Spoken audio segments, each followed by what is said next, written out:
Hello class, welcome back बच्चों। लो प्यारे बच्चों, स्टार्ट करते हैं नया लेक्चर। बस बेटा बिल्कुल चुप।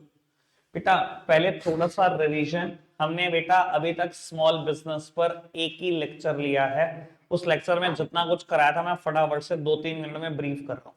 और बेटा आज एक नया टॉपिक खत्म कर लेंगे, शुरू करके एमएसएमई वाला पोर्शन खत्म हो जाएगा।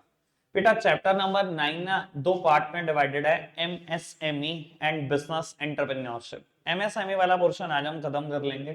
अभी हमने पढ़ा क्या है बेटा, एमएसएमई है क्या। एमएसएमई का मतलब micro small and medium enterprises था। एक कानून ने इसको बनाया था, MSMED act 2006, micro small and medium enterprises development act 2006। बेटा गवर्नमेंट ने micro small and medium enterprise को अपने तरीके से डिफाइन करा, ऑल्दो बहुत सारे इकोनॉमिस्ट इसको अलग अलग तरीके से बताते थे। बहुत सारे इकोनॉमिस्ट ने ऐसा बोला कि अगर कोई ऑर्गेनाइजेशन ऐसी है जहां without the aid of power काम हो रहा है, जहां बिल्कुल पावर का इस्तेमाल नहीं करते, सारा काम हाथ से करते हैं, तो बेटा वो ऑर्गेनाइजेशन हमारी नजर में स्मॉल है। और जहां पावर से काम होता है, बिजली से काम होता है, वो हमारी नजर में ऑर्गेनाइजेशन लार्ज है। ठीक है जी, एक इकोनॉमिस्ट ने बोला, उसका अपना पॉइंट ऑफ व्यू था। किसी ने बोला अगर आपके यहाँ नंबर ऑफ आर्टिसन मतलब जो कारीगर है वो 10 से कम है तो आप स्मॉल हो। ठीक है जी, और 10 से ज्यादा है तो आप लार्ज स्केल हो। ठीक है जी, उसका अपना पॉइंट ऑफ व्यू था। लेकिन गवर्नमेंट ने इन दोनों पॉइंट ऑफ व्यू को बिल्कुल इग्नोर किया। गवर्नमेंट ने कहा मैं डिसाइड करूंगी स्मॉल हो या लार्ज हो, ये डिपेंड करता है इन्वेस्टमेंट कितनी कर रखी है प्लांट एंड मशीनरी में। अगर आपकी इन्वेस्टमेंट 1 करोड़ तक है तो माइक्रो, 10 करोड़ तक है तो स्मॉल, और 50 करोड़ तक है तो मीडियम एंटरप्राइजेस। और बेटा साथ ही साथ टर्नओवर का भी कॉन्स्ट्रेंट है, और टर्नओवर 5-5 गुना है। 5 करोड़, 50 करोड़ और 250 करोड़, इनका 5-5 गुना कर दो बेटा। याद है लिमिट? ठीक है। उसके बाद हमने डिसाइड किया था इंडिया में जितनी एमएसएमई है उसका 99.4% माइक्रो है, 0.52% स्मॉल है और 0.08% मीडियम है। ठीक है जी, यानी कि मैंने अगर फिगर बताई कि 10,000 एमएसएमई हो तो 9940 माइक्रो है, 52 मीडियम है, सॉरी 52 स्मॉल है, 8 ही मीडियम तक पहुंच पाती है। इतनी इन्वेस्टमेंट कर पाती है, हर 10,000 में से सिर्फ 8 है। क्लियर है बेटा बात? समझ में आई थी इतनी बात? फिर हमने उस दिन डिस्कस किया था बेटा प्रॉब्लम ऑफ एमएसएमई, कि एमएसएमई के सामने प्रॉब्लम्स क्या क्या हैं। फाइनेंस एक प्रॉब्लम थी, रॉ मटेरियल एक प्रॉब्लम थी, स्टोरेज फैसिलिटी एक प्रॉब्लम थी, ग्लोबल कंपटीशन प्रॉब्लम थी, मार्केटिंग एक प्रॉब्लम थी। याद होगा, सारी बातें डिस्कस कर दी थी, क्वालिटी, सब बातें डिस्कस कर दी थी, उसी दिन निपटा दिया था। छोटा सा टॉपिक था। अब बेटा एमएसएमई से एक टॉपिक तो कंफर्म आएगा।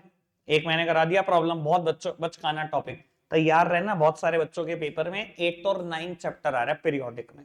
भैया ये चैप्टर तो हवा हवाई है, साथ ही उड़ा देना मेरे।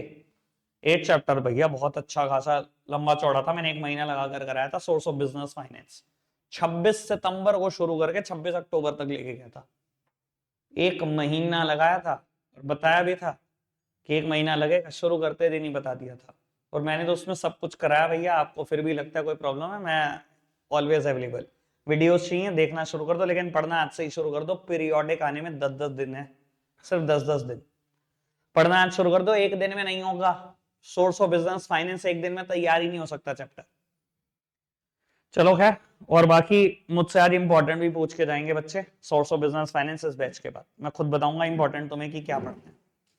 बेटा अब ना खैर मैं आगे ले जाता हूं मुद्दे को। मेरे को डिस्कस करना है आज आपसे रोल ऑफ एमएसएमई। बस बेटा अब बोलो नहीं।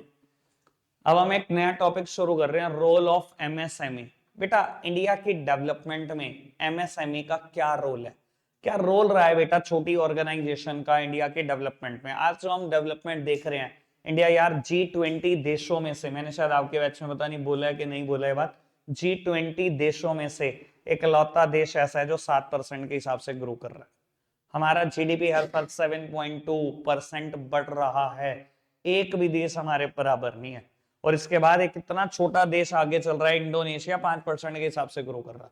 उसके बाद चाइना है कहीं 4 पॉइंट समथिंग परसेंट पे। मतलब हमने सारे देशों को पछाड़ रखा है।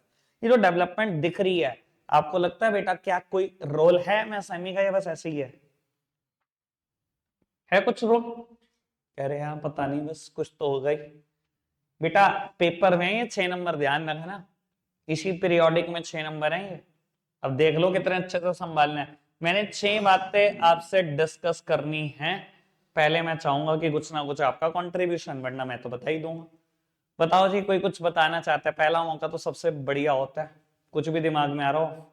अभी देखता हूँ, 1 मिनट रुक जाओ। कोई और बताना चाहता है कि छोटी इंडस्ट्री का की कोई रोल है? एक रोल तो मैंने कल जब चैप्टर शुरू किया था तभी बोल दिया था। हाँ, बैलेंस रीजनल डेवलपमेंट, उसका तो मैं डिस्कशन करूंगा करूंगा। उसके अलावा कुछ है क्या? Very very good. ये पॉइंट तो यार सबसे मतलब सुनना ही चाहता था, एम्प्लॉयमेंट जनरेशन। चलो बेटा, अब मेरे को 2 मुद्दे मिल गई हैं जिनके ऊपर डिस्कशन करना है। जब ये दोनों मुद्दे मैं खत्म करूंगा तब एक बार दोबारा पूछूंगा। बैलेंस्ड रीजनल डेवलपमेंट एक मुद्दा जिसके ऊपर डिस्कशन होना है। और बेटा पहला मुद्दा एम्प्लॉयमेंट जनरेशन। एम्प्लॉयमेंट जनरेशन, चलो जी पहले एम्प्लॉयमेंट जनरेशन की बात करते हैं इन डिटेल, सब सामने देखेंगे। बेटा आपको पता है 2 तरीके की टेक्निक इस्तेमाल होती है इकोनॉमिक्स में, आप सब पढ़ते हैं। एक लेबर इंटेंसिव टेक्निक होती है, कैपिटल इंटेंसिव टेक्निक होती है। क्या फर्क होता है दोनों में? लेबर इंटेंसिव मतलब मोर लेबर लेस कैपिटल, ज्यादा लेबर का इस्तेमाल करना, कैपिटल कम लगाना। और बेटा कैपिटल इंटेंसिव मतलब मोर कैपिटल लेस लेबर, ज्यादा पैसे लगाना लेकिन मजदूर को, आर्टिसन को कम एम्प्लॉयमेंट देना। बेटा आपको पता है इंडिया के को क्या रिक्वायर्ड है? अच्छा, इंडिया को क्या चाहिए करंट सिनेरियो में? जिस देश की पॉपुलेशन 140 करोड़ क्रॉस हो, उसको लेबर इंटेंसिव चाहिए या कैपिटल इंटेंसिव? सब मान रहे हैं? देखो जितने लोग हैं सब मान रहे हैं लेबर इंटेंसिव चाहिए। देखा कभी भारत माता चौक पे जाके कितने मजदूर रोज घर वापस जाते हैं? कभी देखा किसी ने? रोज सुबह भीड़ लगी होती है बेटा, उनमें से 10% को ही काम मिल पाता है, बाकी सब घर। ऐसा ही होता है। मानते हो इंडिया को लेबर इंटेंसिव चाहिए, पर बेटा हालात पता है क्या है लार्ज स्केल इंडस्ट्री के? जिसके पास थोड़ा सा पैसा ज्यादा आ जाता है, जिसके पास भी थोड़ा सा पैसा फालतू कमा लेता आदमी, आदमी क्या कहता है, मैं इस चीज का प्लांट लगाने जा रहा हूं, मशीनरी आ रही मेरी जर्मनी से, जापान से, मैं देख आया हूं। लेबर की सिरदर्दियां नहीं भाई, कान पकड़ा देती है लेबर, बहुत तंग करती है लेबर। लेबर नहीं बिल्कुल भी। बेटा इंडिया में ना यही हालात हर लार्ज स्केल इंडस्ट्री के हैं।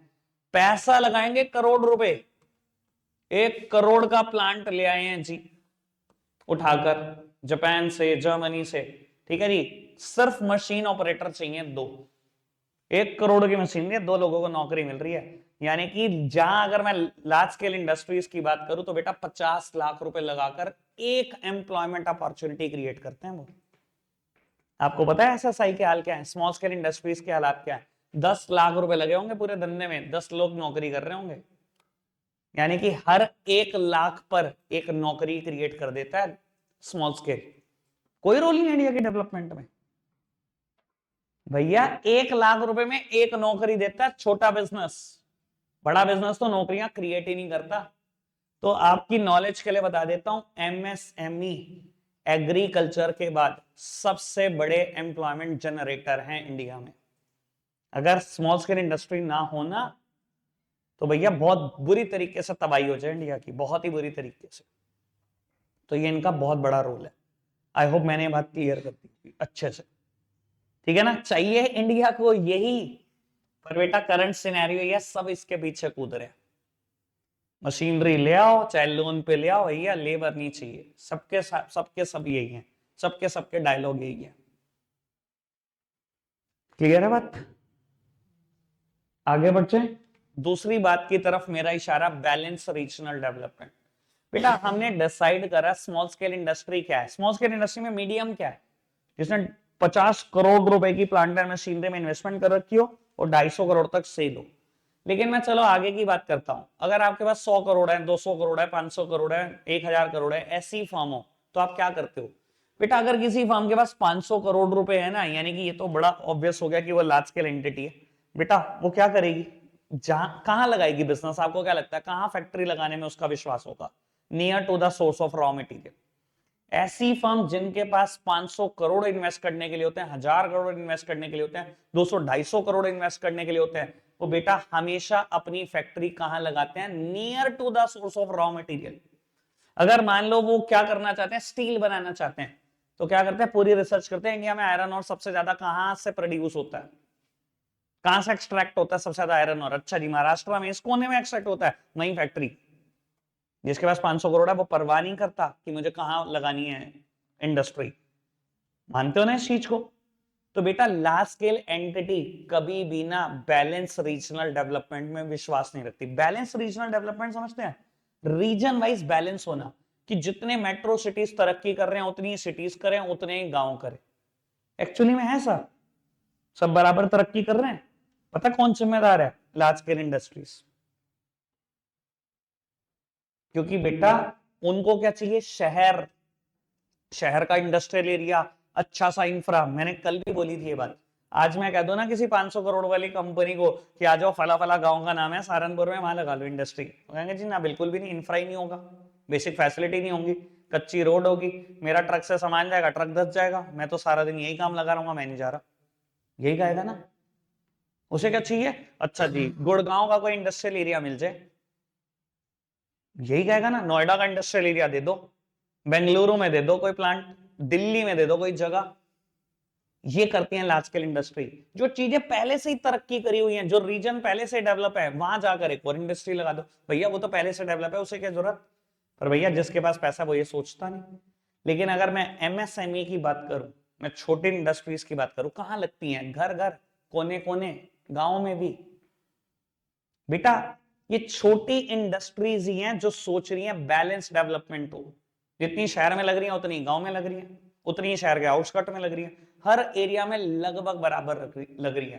तो इनका प्रयास रहता है कि बैलेंस रीजनल डेवलपमेंट हो जाए, बैलेंस हो पूरे सारे सारे एरिया की डेवलपमेंट। पर लार्ज स्केल इंडस्ट्रीज होने नहीं देती वो काम।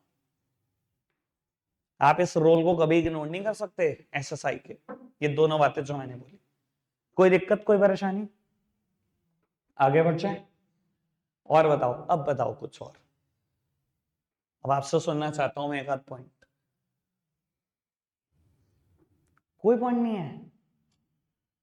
बस यही हैरान करती है मुझे चीजें। बेटा कल ना मैंने 2 पॉइंट लिमिटेशन के तौर पे बोले थे, आज मैं वहीं वो जो 2 प्रॉब्लम्स बोली थी वहीं से 2 मेरिट्स निकालूंगा। सोचने वाला आदमी चाहिए होता है। बेटा कल हमने डिसाइड करा था कि जितनी छोटी एंटरप्राइज हैं, जितनी एमएसएमई है, ज्यादातर एमएसएमई सोल प्रोप्राइटरशिप में बनी हुई है। याद है आपको? ये डिसाइड किया था।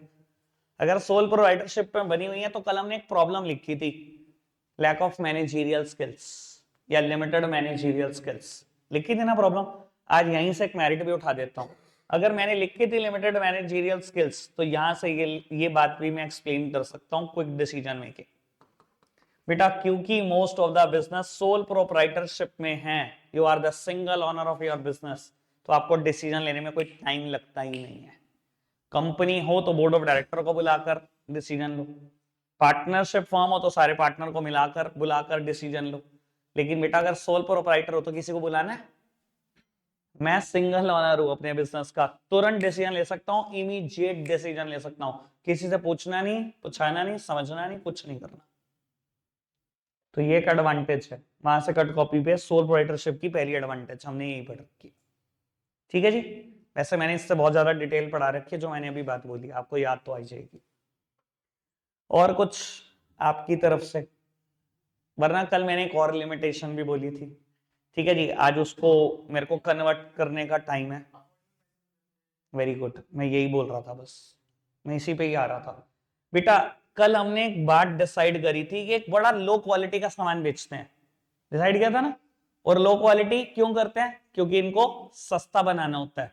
याद है मैंने बात किया था कि हिरन मैदान में हर घर में एक इनर बन रहा है, थर्मल बन रहा है। आज की तारीख में सर्दियों का सीजन आने वाला है, क्या ये जॉकी से, मैक्रोमैन से, अमूल से इस लेवल पे कॉम्पीट कर रहे होते हैं कि हम आपसे अच्छी क्वालिटी देते हैं? ये पूछा था ना मैंने आपसे। इस लेवल पे कॉम्पीट कर रहे होते हैं कि हम आपसे अच्छी क्वालिटी देते हैं? हिरन मैदान वाले किस लेवल पे कॉम्पिटिशन कर रहे होते हैं कि हम आपसे सस्ता देते हैं? फटाफट बताओ, ये बात है थी कि नहीं थी? यही थी ना बात। आज मैं उसको मेरिट की फॉर्म में पढ़ा रहा हूं। कल मैंने जब नेगेटिव पॉइंट था तब मैंने उसे क्वालिटी से कंपेयर करके नेगेटिव बना दिया था, आज मैं उसी को पॉजिटिव बना रहा हूं। Low cost of production. पुत्र सामने देखना और आराम से समझना। लो कॉस्ट ऑफ प्रोडक्शन कहते हैं सामान सस्ता बनाते हैं। सर आफ्टर ऑल सस्ता तो बनाते हैं, और इनको सामान इतना सस्ता क्यों मिल जाता है मैं थोड़ा सा आइडिया ये भी दे देता हूँ। बेटा ज्यादातर एमएसएमई कहाँ लगी होती हैं? छोटे शहरों में या बेटा गांव में? अच्छा, गांव में कॉस्ट ऑफ लिविंग ये तो मानते हो कम है शहरों के कंपैरिजन में।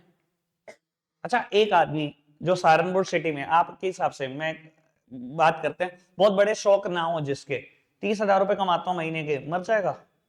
कुछ नहीं होने का, पूरा जिंदा रहेगा कई सालों तक। 30,000 रुपए महीना कमाता हो एक आदमी सहारनपुर सिटी में, आप क्या मानते हो उसको, मर जाएगा क्या? शौक पूरे नहीं होंगे? सर ज्यादातर चीजें पूरी हो जाएंगी उसकी 30,000 रुपए महीने में भी, क्योंकि हमारे यहाँ की कॉस्ट ऑफ लिविंग कम है। अच्छा, वही आदमी बेंगलुरु में 30,000 कमा रहा है, हो जाएगा सर्वाइवल? फटाफट बताओ ईमानदारी से। नहीं होगा, सब मान रहे हैं, देख लो ये बात, पक्की बात है, सब मान रहे हैं नहीं होगा सर्वाइवल। ठीक है जी, 30,000 सिंगापुर में कमाते हो जाएगा सर्वाइवल? नहीं होएगा। अच्छा, 30,000 छोड़ो, एक गांव में हो, ठीक है जी, और वहां 15 कमाते हो, सर्वाइवल हो जाएगा? शायद हो जाएगा। क्यों? कॉस्ट ऑफ लिविंग कम है ना बेटा। जितने बैकवर्ड इलाके में चले जाओगे कॉस्ट ऑफ लिविंग कम है। अगर बेंगलुरु में किसी इंसान को नौकरी पर रखना हो तो कंपनियां 50,000 से कम बोल ही नहीं पाती, क्योंकि आएगा ही नहीं आदमी, तो उसका घर ही नहीं चलता 50,000 से कम में। ये मानते हो बात? ये मानते हो बात? गांव में अगर हम किसी को 15,000 बोले तो उसको लगता है अट्रैक्टिव है, तो सैलरी, वो नौकरी कर लेता है। बेटा क्योंकि हमें सैलरीज कम देनी पड़ती है, खर्चे कम देने पड़ते हैं, इसलिए जो हम सामान बना पाते हैं वो लो कॉस्ट में बन जाता है, इसलिए हम सस्ता बेच पाते हैं। ये बड़ी कंपनियां जिनके मैं नाम ले रहा हूं, जोकी या मैक्रोमैन या अमूल, ये आपको क्या लगता है इनके यहाँ काम करने वाला बंदा 15,000 में होगा? ऑब्वियसली नहीं, क्योंकि वो ज्यादा सैलरी दे रहे हैं इसलिए उनको कॉस्ट ऑफ प्रोडक्शन ज्यादा पड़ती है। आई होप मैंने ये बात पहुंचा दी आप तक, क्लियर है ना बात? चारों मेरिट्स, चारों रोल समझ में आए? कल दो यही चीजें डीमेरिट की फॉर्म में पढ़ाई थी, प्रॉब्लम की फॉर्म में, आज रोल की फॉर्म में पढ़ा दी। बढ़े आगे बाबू। थर्ड पॉइंट जो मैं लिखना चाहता हूं, आप बोल नहीं रहे हो तो मेरे को ही बोलना पड़ेगा। एमएसएमई ऑफर करती है enormous variety of product, enormous variety of product, बहुत सारी वैरायटी प्रोडक्ट की। सर इंडिया में 60,000 से ज्यादा गुड्स और सर्विसेज बिकते हैं, 60,000 से ज्यादा, ठीक है, और बहुत सारा पोर्शन उसका एमएसएमई भी बनाती है। क्या नहीं बनाती? हॉजरी गुड्स नहीं बना रही छोटी कंपनियां, ये बड़े ब्रांड ही है क्या? फुटवियर नहीं बना रही छोटी कंपनियां? कितनी बार हम फुटवेयर की दुकान पे जाते हैं भाई साहब, कंपनी के नाम भी कभी नहीं सुने होते। आज इंस्टाग्राम पे इतने पेजेस हैं भाई साहब, कितनी बार ऐसा पेज आ जाता है भाई मैंने नाम भी नहीं सुना हुआ, ये फुटवियर बनाकर बेच रहा है भाई। फुटवियर ये बना रहे हैं, यूटेंसिल्स ये बना रहे हैं, हॉजरी गुड्स ये बना रहे हैं, गारमेंट्स ये बना रहे हैं, स्टेशनरी ये बना रहे हैं, फर्नीचर ये बना रहे हैं, तो भैया सब कुछ ही बना के बेच रही है, तो जितनी मर्जी वैरायटी के नाम लिखाना पेपर में। तो MSME offer enormous variety of product, for example line लगा देना बेटा, पॉइंट पूरा हो जाएगा आपका। 10-12 प्रोडक्ट के बारे में तो लिखना। डन? 5 बातें समझ आती है?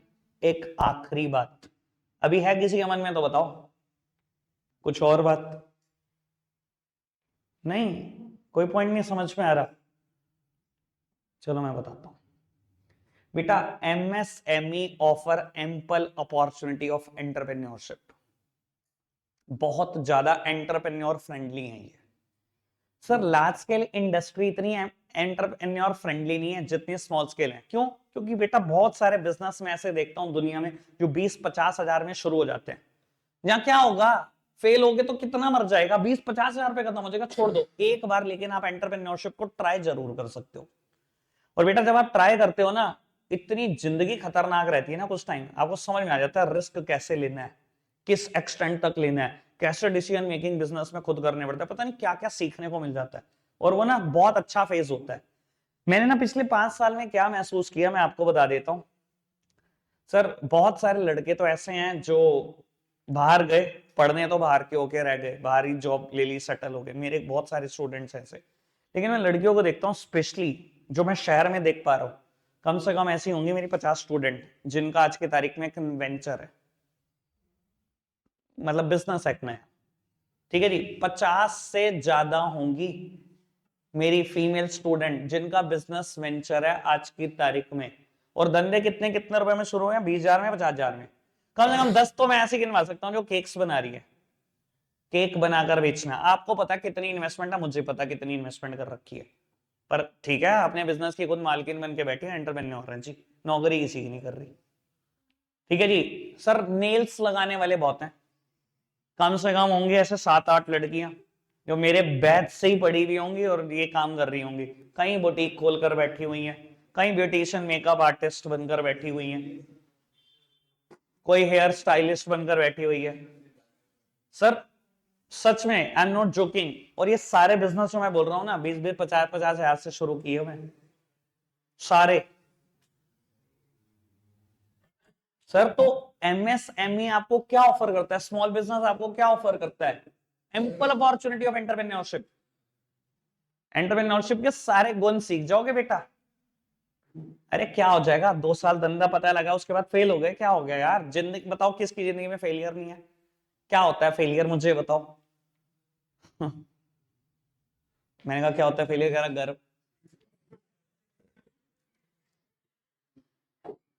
सर बोल लो, बता यार कैसे कैसे दोस्त हैं इनके। भाई किसी के घर में लड़ाई है, माँ बाप की नहीं बनती, फेलियर है। किसी के यहाँ किसी को नशों की आदत पड़ गई, फेलियर है। भाई हर एक की जिंदगी में, हम यहाँ जो जितने धरती बैठे हैं ना, सबकी जिंदगी में फेलियर है। क्या हो जाएगा अगर आपने एक छोटा धंधा खोला, नहीं चलाया, वो नहीं तो चला, क्या हो गया? उससे क्या फर्क पड़ता है? इतने बिजनेस टाइकून्स हैं बेटा जो बोल देते हैं कि मेरे कितने बिजनेस फेल हुए थे, तो क्या हो गया? फेलियर से तो सीखता है इंसान। फेलियर तो फर्स्ट स्टेप है सक्सेस का। पहले फेल हो गए तभी तो कभी सक्सेस मिलेगी। समझ में आती है ना बात? बेटा एमएसएमई बहुत अपॉर्चुनिटी देता है एंटरप्रेन्योरशिप की, लार्ज स्केल नहीं देती। एक बार 100 करोड़ लगाकर धंधा शुरू करो, बैठ जाए, बस दोबारा कभी जिंदगी में नाम नहीं लोगे, उठ भी नहीं पाओगे। लेकिन एमएसएमई क्या होगा, 20-50 हजार खत्म होगी, कोई दिक्कत नहीं, अगले दिन एक नया बिजनेस शुरू। क्लियर है बेटा बात? 6 के 6 रोल क्लियर हैं, बस ही बस। सामने देखो, मुझे भी एनसीईआरटी से पढ़ाने हैं, क्लियर है 6 के 6 रोल? आओ जी, फटाफट से बेटा एनसीईआरटी से ये 6 बातें पढ़कर खत्म करनी है आज। ठीक है जी बेटा, एक बार ये पढ़ना, मैंने ना ये स्टार्ट बोला नहीं है, चलो अगर कहोगे तो बोल भी देंगे। पढ़ना 1 मिनट फटाफट से, फर्स्ट पॉइंट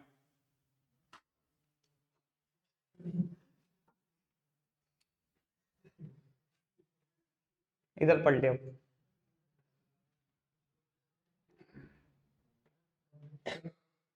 ठीक है जी, ठीक है। स्टार्ट ये है, इंडिया में जितनी एंटरप्राइज हैं उसका 95% स्मॉल स्केल है, मतलब 5% लार्ज स्केल है। वो बात अलग है कि जितनी 5% कमा रही हैं उतना 95% भी नहीं कमा रही, वो बात अलग है। पर बेटा जितनी टोटल इंडस्ट्री है उसका 95% एमएसएमई है। ठीक है जी, आगे बढ़ते हैं। सेकेंड पॉइंट, ये बात अभी मैंने की थी, श्रेया ने भी यही बोला था। मैं आगे भी बढ़ूंगा भैया। एग्रीकल्चर के बाद सबसे ज्यादा एम्प्लॉयमेंट अपॉर्चुनिटी एमएसएमई जनरेट करती हैं, ये पढ़ो, ये बड़े काम की बात है। They generate more number of employment opportunity per unit of capital invested compare to large industries. मैंने यही बोला था अभी। भैया लार्ज स्केल में क्या है, करोड़ रुपए लगा रखे, 2 बंदों को नौकरी, 50 लाख रुपए लग गए एक एम्प्लॉयमेंट क्रिएट करने में। स्मॉल स्केल का क्या है, 10 लाख में 10 बंदे काम कर रहे हैं। ठीक है ना जी? वैसे मैंने तो बहुत ज्यादा भी बोल दिया, मैंने तो हालात ये देखे, अभी मैं जो नेल्स का एग्जांपल दे रहा हूँ। ठीक है ना, अभी हर अब तो हर गली में है।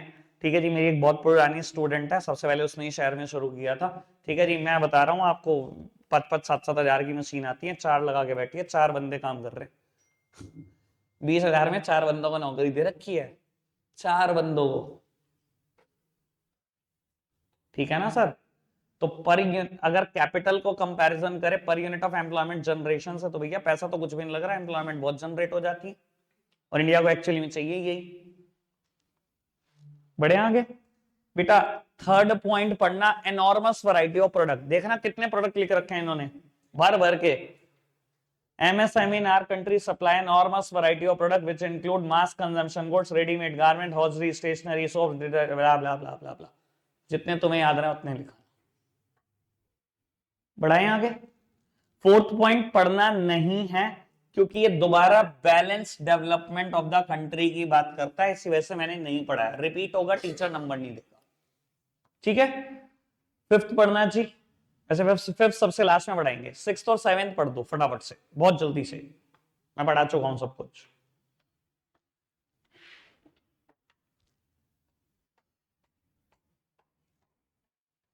सिक्स और सेवेंथ डन। कोई डिसीजन मेकिंग वाली बात है, लो कॉस्ट ऑफ प्रोडक्शन वाली बात है, एम्पल अपॉर्चुनिटी ऑफ एंटरप्रेन्योरशिप।